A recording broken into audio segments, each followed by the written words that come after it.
नमस्कार दोस्तों, मैं आपका astrology friend doctor Mahesh Joshi. अभी मेरी दशा की सीरीज चल रही है, जिसके अंदर दशा से रिलेटेड मैं आपको कुछ नए कंसेप्ट बताने की कोशिश कर रहा हूं। हमारी आज की परिचर्चा का विषय है कि किसी भी व्यक्ति की जिंदगी में कौन कौन से समय खराब आते हैं और किन किन भावों के अंदर यदि आपकी कुंडली के अंदर प्लैनेट बैठे हुए हैं, वो आपकी पूरी जिंदगी आपको परेशान करते रहेंगे। बहुत ही स्पेशल टॉपिक है। आप अपनी नोटबुक लेकर बैठे और इसको ध्यान से समझें। आप अपनी कुंडलियों पर लगाएं। ये मैं उन सभी लोगों के लिए वीडियो बना रहा हूं जो कि शौकिया तौर पर एस्ट्रोलॉजी करते हैं। प्रोफेशनली जो करते हैं वो अपने कंसेप्ट बनाकर चल रहे होते हैं, उनके अलग अलग कंसेप्ट होते हैं, उसके बेस पर वो प्रेडिक्शन देने की कोशिश करते हैं। मगर ये मैं आपको एक बहुत ही रेयर, आप जनरली मेरे वीडियोस देखते होंगे कि मैं उसके अंदर ऐसी चीजें आपके सामने लेकर आने की कोशिश करता हूं जो कि पब्लिक डोमेन में नहीं होती। तो आज फिर से मैं एक ऐसी चीज लेकर आया हूं। इसके अंदर मैं आपको बताने की कोशिश करूंगा कि कौन सा समय आपका खराब जाने वाला है, नंबर वन। दूसरे नंबर पर मैं आपको बताऊंगा कि किन स्थानों पर कौन से ग्रह बैठे हैं वो आपको पूरी जिंदगी परेशान करने वाले हैं। और तीसरी बात मैं बताऊंगा आपको कि उनकी क्या रेमेडीज की जा सकती हैं। केवल वैदिक एस्ट्रोलॉजी एक ऐसी एस्ट्रोलॉजी है जिसके अंदर हम रेमेडीज और उपाय भी बताते हैं। इससे पहले मैं आपको एक सूचना दे देता हूं, क्योंकि अभी मेरे दो कोर्सेज शुरू होने वाले हैं, भृगुनंदी नाड़ी का कोर्स और केपी एस्ट्रोलॉजी का कोर्स। तो जो भी फ्रेंड ज्वाइन करना चाहें वो अब जल्दी से ज्वाइन कर ले। समय नजदीक आने वाला है। 1 जुलाई से भृगुनंदी नाड़ी और 15 जुलाई से केपी एस्ट्रोलॉजी का कोर्स है। ये बार बार मैं हर वीडियो में इसलिए बताता हूं क्योंकि कोर्स खत्म होने के बाद ज्यादा लोग आते हैं बजाय के शुरू होने के। इसलिए आप शुरू से उसका फायदा उठाएं यदि आप उठाना चाहते हैं तो। अब विषय आता है यहां पर। सबसे पहले मैं शुरुआत करूंगा कि रेमेडीज का क्या रोल होता है हमारी एस्ट्रोलॉजी के अंदर। रेमेडीज बेसिकली आपके मेंटल स्टेटस को ठीक करती हैं। जो हिंदू धर्म में या हमारे सनातन संस्कृति में भारत देश के अंदर आप देखते हो, अक्सर हम ये कहते हैं कि मन के हारे हारे और मन के जीते जीते। मैं शुरू में आपको एक छोटा सा किस्सा सुनाऊंगा, वीडियो छोड़कर मत जाइएगा। हो सकता है थोड़ा लंबा हो जाए बताने में, प्रेजेंटेशन कई बार बदल जाता है, मगर मैं आपको इसको समझाने की कोशिश कर रहा हूं। इसके बाद मैं बाकी चीजों पर भी जाऊंगा। सबसे पहला एक प्रश्न अक्सर उठता है कि रेमेडीज किस तरीके से काम करती है।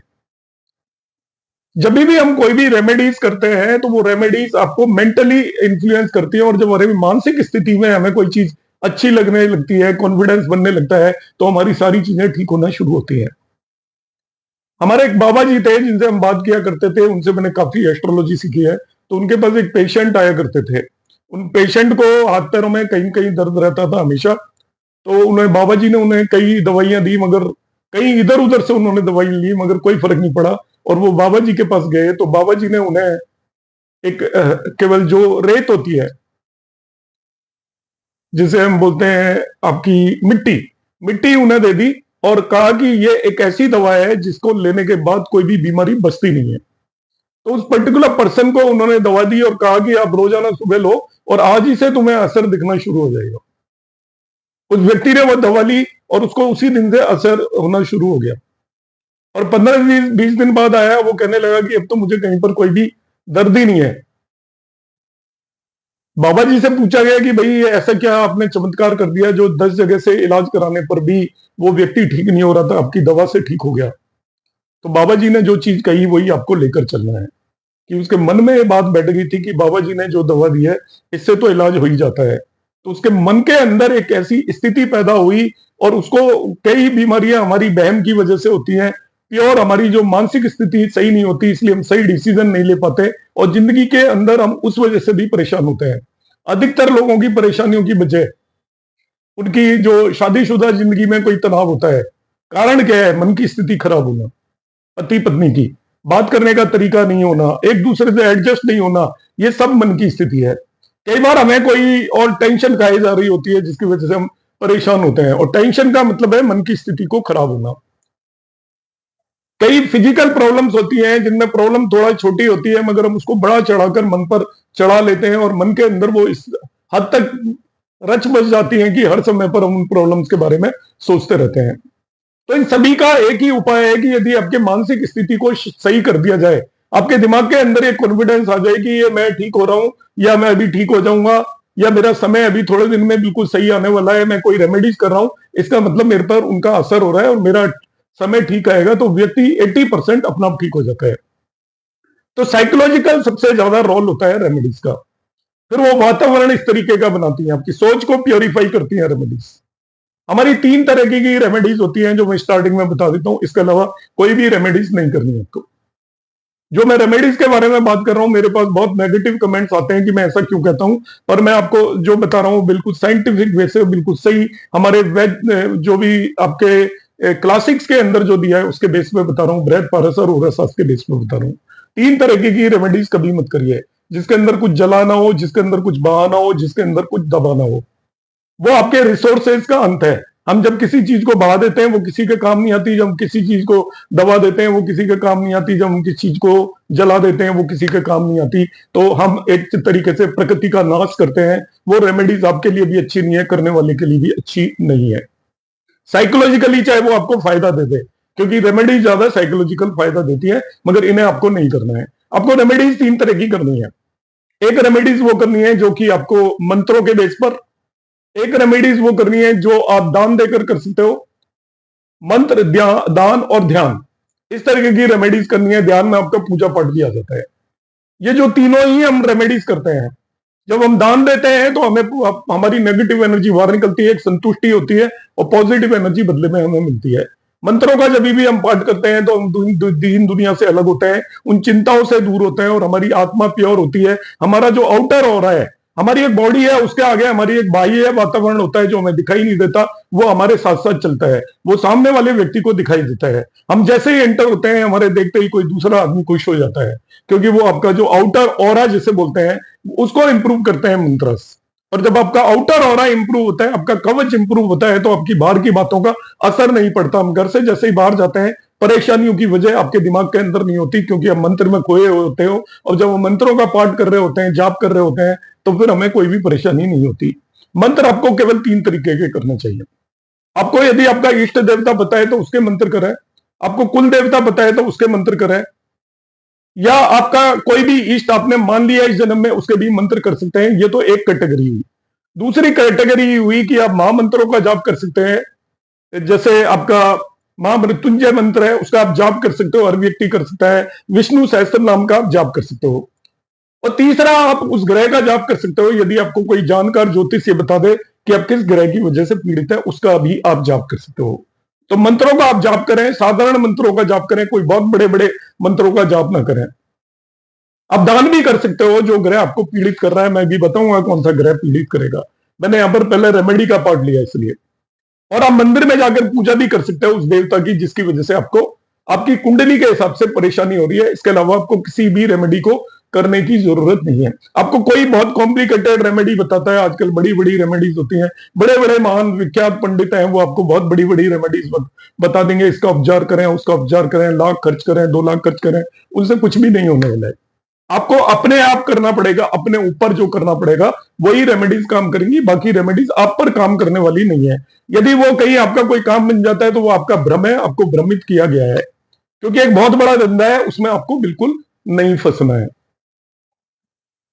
जो लोग यदि ऐसा करते हैं तो उनसे मैं क्षमा चाहता हूं, माफी चाहता हूं। मेरा मकसद सच्चाई बताना है। आप सुनना चाहें तो ठीक है, नहीं सुनना चाहें तो भी कोई बात नहीं। अब आ जाती है हमारी बात कि आपका कौन सा समय खराब जाएगा। देखिए, इसको नोट कर लीजिए। आपको चाहे वो समझ में आ रहा हो, आप लगाओगे नहीं मेरा खराब नहीं गया था, मगर रिलेटिवली वो खराब जाएगा, ये श्योर है। आपकी पहली दशा जब होगी जिंदगी, फर्स्ट दशा, आपकी जिंदगी की जब तीसरी दशा चल रही है, आपकी आपकी जिंदगी की जो 5वीं दशा चल रही है, ये 3 दशा है आपकी लाइफ के अंदर जब भी आएंगी। अब वो कम या ज्यादा खराब हो सकती है। कैसे? आपकी पहली दशा यदि किसी बेनिफिक प्लेनेट की आ गई, आपकी कुंडली के लिए फंक्शनल बेनिफिक है या वो नेचुरल बेनिफिक प्लेनेट की दशा आ गई, तो वो उतनी खराब नहीं जाएगी जितनी जो आपको फील होगी। आपकी तीसरी दशा भी तभी खराब नहीं जाएगी जब वो कोई आपके बेनिफिक प्लेनेट की फंक्शनल या आपके नेचुरल बेनिफिक प्लेनेट की आ गई, तो खराब जाएगी ये मानकर चलिएगा, मगर वो उतनी खराब नहीं होगी जितनी की हम सोच रहे हैं।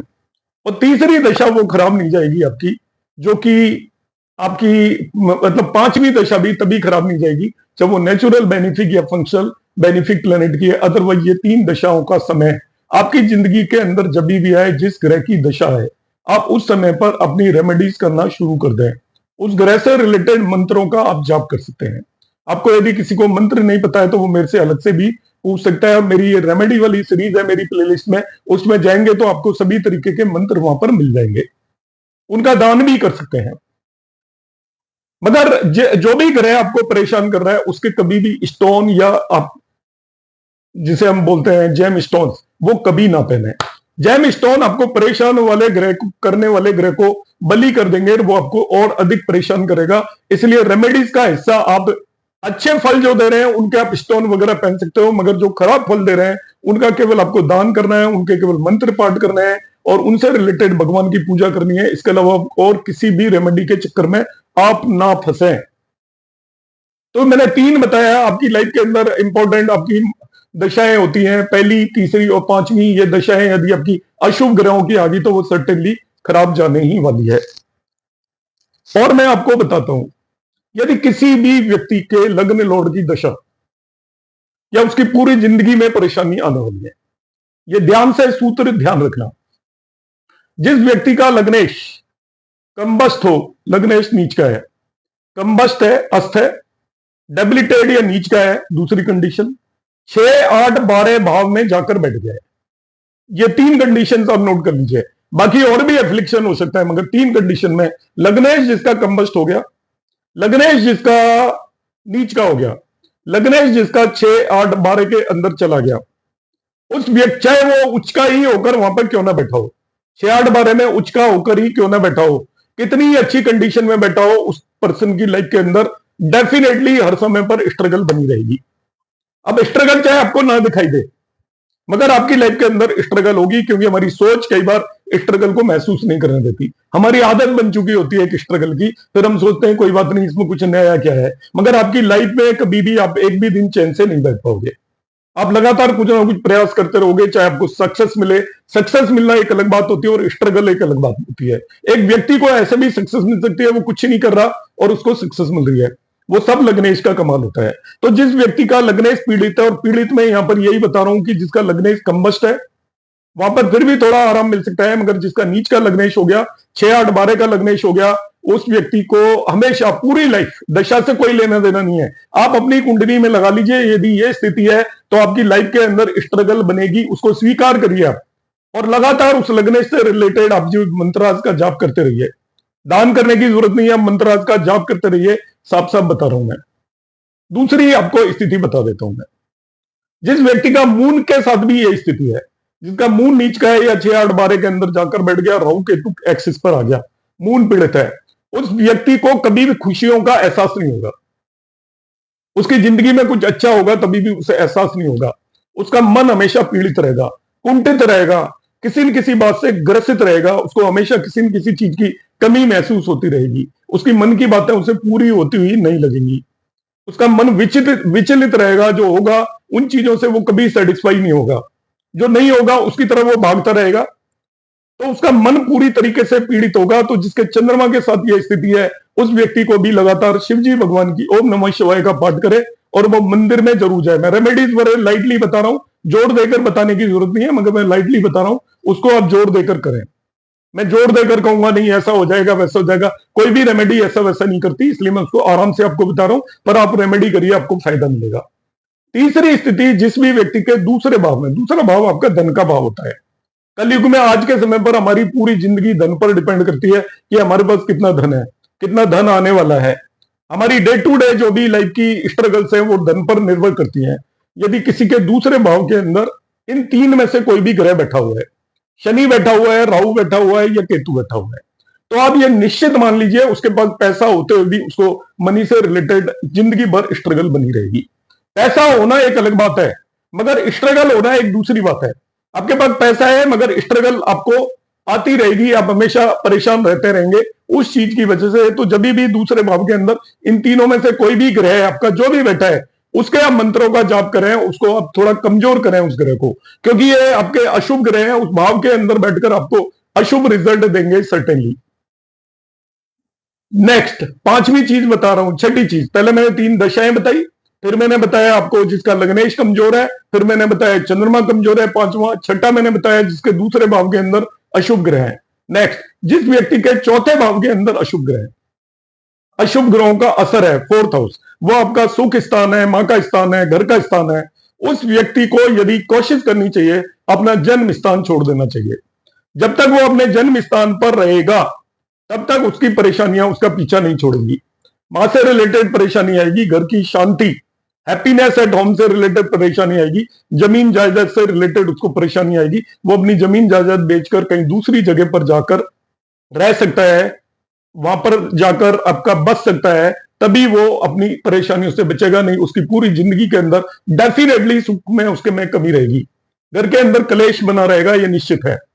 इसी का एक सेकेंडरी हाउस है 9th हाउस, जिसे हम भाग्य स्थान या पिता का स्थान बोलते हैं। 4th हाउस मां का स्थान है, 9th हाउस पिता का स्थान है। यदि 9th भाव के अंदर भी आपके कोई अशुभ ग्रह जाकर बैठ जाए, तभी भी आप ये निश्चित मानकर चलें आप अपनी जिंदगी के अंदर ट्रैवल लेकर आए, यात्रा लेकर। आप यात्रा का मतलब केवल फिजिकल यात्रा से नहीं है, आप माइंड के अंदर स्पिरिचुअलिटी लेकर आए, भगवान से अपने आप को कनेक्ट करें, नई नई धर्म से रिलेटेड चीजों को आप ज्ञान लें। जितना आप धर्म से आप रिलेट होंगे, जुड़ेंगे, उतनी ही आपकी परेशानियां कम होंगी, ये आप निश्चित मानकर चलिए। यदि 9वें भाव में आपके अंदर अशुभ ग्रह, तो आपको जिंदगी भर स्ट्रगल होनी है, निश्चित है। ये आपका भाग्य कभी काम नहीं करेगा, आपको लगेगा मेरा भाग्य तो काम कर ही नहीं रहा। पिता से रिश्ते भी खराब हो सकते हैं, क्योंकि पिता भी अपना भाग्य भी होता है और गुरु भी होता है, गुरु से भी आपके रिश्ते ठीक नहीं होंगे, आप हमेशा गुरु से आगे बढ़ने की कोशिश करेंगे, आपका गुरु कमजोर भी हो जाएगा। यदि 9वें भाव के अंदर आपका कोई भी अशुभ ग्रह बैठा हुआ है, तो आप अपनी यात्रा शुरू करें। यहां पर यात्रा फिजिकल नहीं है, मेंटल यात्रा भी कर सकते हैं। मेंटल यात्रा अध्ययन से होती है, पढ़ाई से होती है, गुरुजनों के ज्ञान को आप आगे बढ़ाएं, जो आप ज्ञान ग्रहण कर रहे हैं उसको लोगों के अंदर बांटें, तब आपका भाग्य काम करेगा। नहीं, आप भाग्य की वजह से स्ट्रगल करोगे, हर जगह पर आप अपने आप को कोसते रहोगे कि मेरे भाग्य ने मेरा साथ नहीं दिया, वरना यह हो जाता। और आखिरी सूत्र, यदि 8वें भाव के अंदर शुभ ग्रह है, अभी तक मैं अशुभ ग्रहों की बात कर रहा था, 8th हाउस आपका आयु भाव होता है, मृत्यु भाव भी होता है।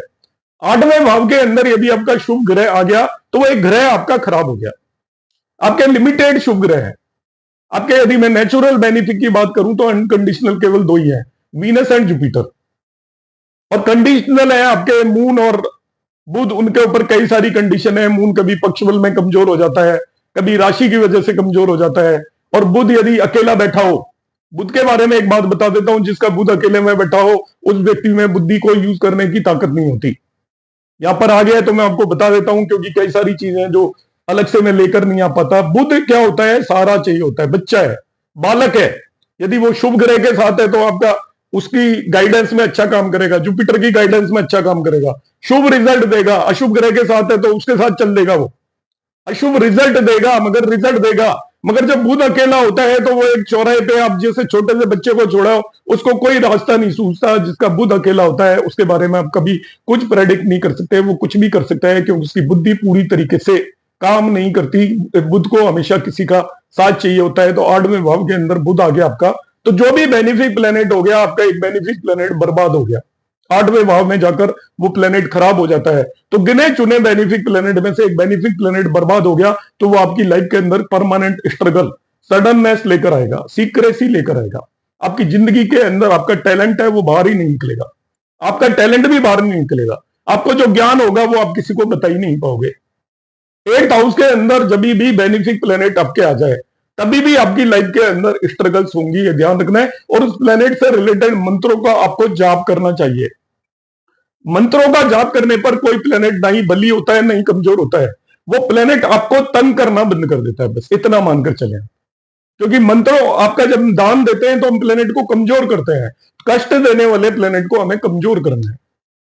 जब हम मंत्र पढ़ते हैं तो वो प्लेनेट आपके फेवर में आता है। फेवर में आने वाली बात अलग है, एक कमजोर होना, बली होना एक अलग बात है, मगर फेवर में आना अलग बात है। यदि आपका एक खराब ग्रह भी है, यदि उसके भी मंत्रों का आप जाप कर रहे हैं तो वो आपके फेवर में आ जाएगा। तो नेक्स्ट जब भी 8वें भाव में आपका कोई यदि शुभ ग्रह है, तभी भी आप ये करें। और इन भावों में आपका कोई ग्रह नहीं है आपको कोई परेशान होने की जरूरत नहीं है। आप केवल 3 दशाओं का ध्यान रखें, पहली, तीसरी और 5वीं दशा आपकी खराब जाएगी। अशुभ ग्रहों की है तो सर्टेनली बहुत ही ज्यादा खराब जाने वाली है।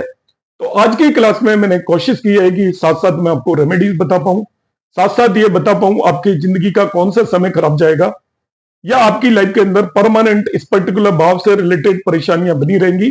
कब परेशानी होंगी, उनका क्या निदान है, मैंने सभी का आपको निदान या रेमेडीज देने की कोशिश की है। और आप रेमेडीज करें, मगर रेमेडीज करने पर कभी भी रेमेडीज पर रिलाय ना करें। कोई भी रेमेडी काम नहीं करती जब तक कि आपके इस जन्म के जो कर्मास हैं वो सही नहीं है। त्रिभागी दशा का जो स्टूडेंट्स है मेरे, उन्हें पता होगा कि एक कोई भी दशा है, यदि हम उसको तीसरे भाग के 3 भागों में डिवाइड कर दें तब उसे त्रिभागी दशा बोलते हैं। उसका जो पहला हिस्सा है उसमें आपको जो फल मिलते हैं वो पूर्व जन्म कर्मों के फल मिलते हैं।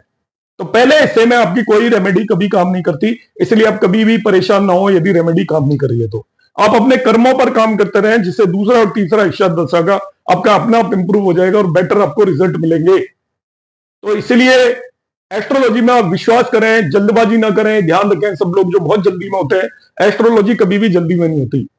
मैं आपको नई चीज बता रहा हूं, आपको एक चीज नहीं पता है, आप एकदम परेशान ना होगी। इसमें तो इतनी सारी चीजें भरी पड़ी है, हम कहां तक सीखेंगे। आप सब कुछ सीख जाओगे।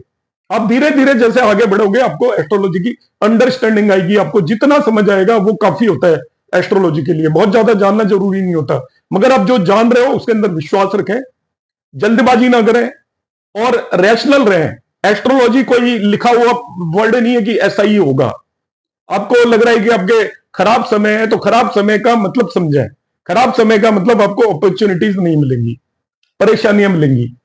सही समय का मतलब आपको अपॉर्चुनिटीज मिलेंगी, परेशानियां कम मिलेंगी। खराब समय में जब अपॉर्चुनिटीज नहीं मिलेंगी तब आपको होशियार होना है, जैसे ही मिले उसको ग्रैब करना है, मतलब आपको कर्मों पर काम करना है। अच्छे समय में आपको अपॉर्चुनिटी मिल जाएंगी। अभी भी आप यदि सोते रहोगे तभी भी आपका अच्छा समय भी खराब निकल जाएगा। तो हमेशा अपने कर्मों पर फोकस जरूर करते रहें। आपको मेरा एक वीडियो कैसा लगा? आप में से बहुत लोग लगातार कमेंट करते हैं, मगर कई सारे लोग बिल्कुल भी कमेंट भी नहीं करते, ना लाइक करते हैं ना डिसलाइक करते हैं। तो आपको यदि जैसा भी वीडियो लगता हो तो आप कनेक्ट करें मेरे साथ और उस वीडियो पर कुछ भी जैसा भी आप उचित समझें वैसा आप कमेंट जरूर दें, या डिसलाइक भी कर सकते हैं, मुझे पता लगेगा, जिससे मैं इंप्रूव करने की कोशिश करूंगा। आप सभी का धन्यवाद। नमस्कार। हरे कृष्णा।